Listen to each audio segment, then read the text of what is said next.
भारत के सबसे रोमांचक गेमिंग प्लेटफॉर्म विंजो पर हैं 70 से भी ज्यादा गेम्स। तो खेलो अपने मनपसंद गेम्स और रोज जीतो करोड़ों के इनाम। Download now from winzogames.com। Game में वित्तीय जोखिम शामिल है और इसकी आदत लग सकती है। जिम्मेदारी और अपनी जोखिम पर खेलें। 1 अप्रैल की तारीख नजदीक आ रही है और इस तारीख को ध्यान से नोट कीजिए क्योंकि इसी तारीख से कई सारे नियम बदलने वाले हैं। फिर टैक्स से वो संबंधित हो, खर्चे से संबंधित हो या फिर आपकी सैलरी और पीएफ से। 1 अप्रैल से नया वित्त वर्ष शुरू होने वाला है। इस दिन से कई नियमों में अहम बदलाव हो रहे हैं। इसमें आईटीआर की दाखिल करने वाले नियम बदलेंगे, ईपीएफ अंशदान और टैक्सेशन से जुड़े नए नियम लागू होंगे और श्रम कानून में भी बदलाव आएगा। सबसे पहले बात करते हैं सैलरी की, क्योंकि इसमें कुछ बदलाव देखने को मिल सकता है। सैलरी का नया नियम 1 अप्रैल 2021 से लागू होने जा रहा है। सरकार की नई वेतन संहिता के मुताबिक हर महीने मिलने वाली पूरी रकम में बेसिक सैलरी का हिस्सा 50% होना चाहिए। बाकी के 50% में ही बाकी के अलाउंस आएंगे, जिसमें ट्रैवल से लेकर रेंट तक शामिल है। नए नियम को आपको हम एक उदाहरण के जरिए समझाते हैं। मान लीजिए एक कर्मचारी की महीने की कुल सैलरी है 10,000 रुपए और 10,000 को 2 भाग में बांट दीजिए। पहला हिस्सा 50% का रहेगा जो पूरी बेसिक सैलरी होगी। दूसरा हिस्सा 50% का होगा जिसमें सभी भत्ते होंगे।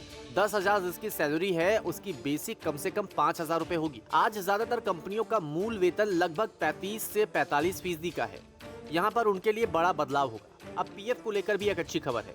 आप भी अगर नौकरी पेशा है और कंपनी आपका पीएफ काटती है या फिर आप अपनी मर्जी से अपना पीएफ कटवाती हैं, तो 1 अप्रैल यानी कि नए वित्त वर्ष से आपके लिए नियम में बदलाव होने जा रहे हैं।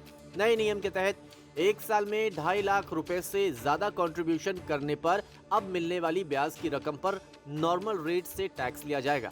इसका मतलब है कि 1 अप्रैल से पीएफ खाते में प्रति वर्ष 2.5 लाख रुपए की सीमा से ज्यादा पैसे देने पर ब्याज भी भरना पड़ेगा।